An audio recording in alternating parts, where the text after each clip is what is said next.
Welcome to the Deep Dive. Today we're looking at elite MBAs. They're often pitched as this golden ticket, right? Upward mobility, big salaries, sometimes over $125,000 starting, and paths to leadership.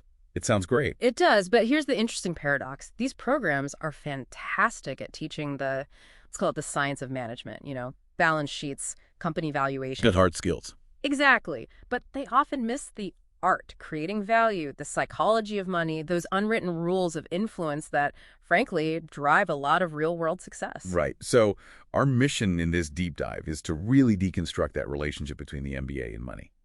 We want to explore what often gets left unsaid and why getting real financial intelligence needs, well, a bigger picture for you. Let's start with what you called the gilded cage, formal finance education. Places like Harvard, Stanford, Wharton, they're rigorous, no doubt. Top tier? Absolutely. But they tend to train managers, agents for existing capital, not necessarily the owners or principals who build wealth from the ground up. Entrepreneurial finance, often that's a whole separate track. And it's interesting how some core academic theories like the efficient market hypothesis, EMH, or modern portfolio theory, MPT, they're elegant, but maybe not always fit for the real world. Well, yeah, EMH says you can't consistently beat the market.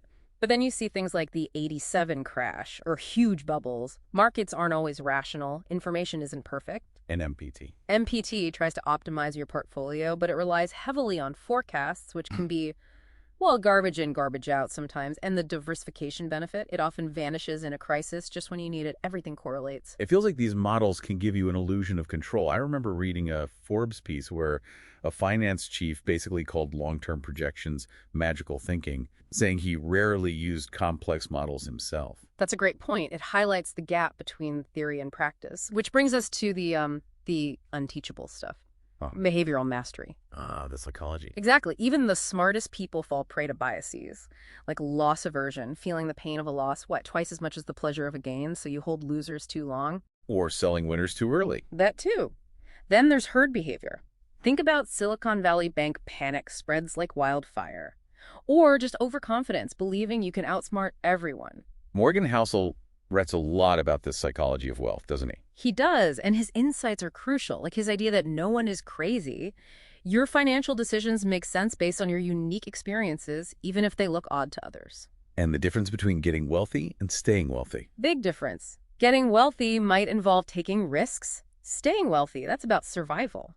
Avoiding ruin, letting compounding work. It's more about discipline, maybe even a little paranoia. He also talks about the highest dividend being freedom and control over your time. Which is powerful. Autonomy is a key driver of happiness, more so than just accumulating more stuff. But that leads to another challenge Housel mentions, getting the goalposts to stop moving.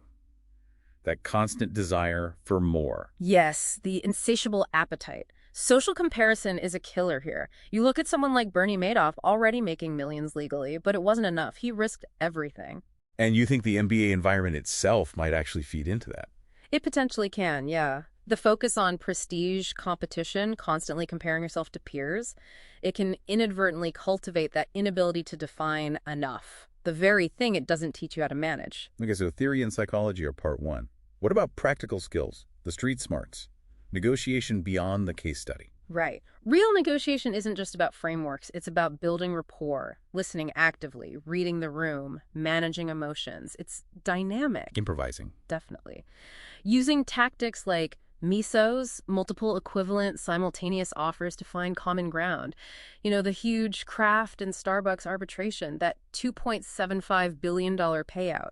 A stark example of what happens when deals lack flexibility for real-world events. And this is very different from entrepreneurial finance. Worlds apart. Bootstrapping a company with your own money, that gets little attention in most MBA programs. It means total ownership, forced discipline. But also slower growth, maybe. High personal risk. Exactly. MBAs don't really prepare you for the sheer loneliness of leadership sometimes, or that constant uncertainty. Like that finance chief said, forget what you learned about finance unless you're at a big bank.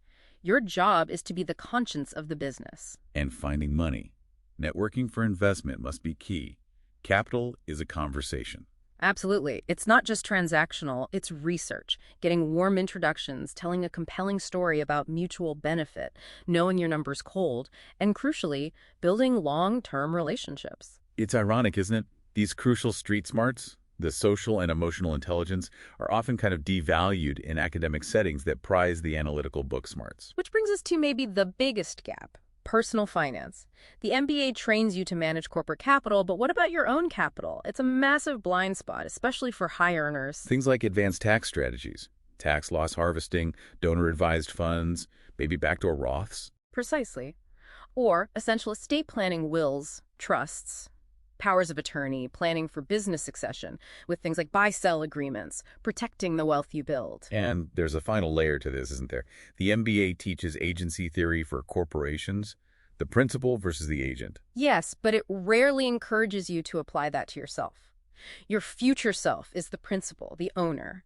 Your present self is the agent, managing the money day to day. If you don't manage that relationship well. Even a top corporate manager can be a poor manager of their own future. Wow.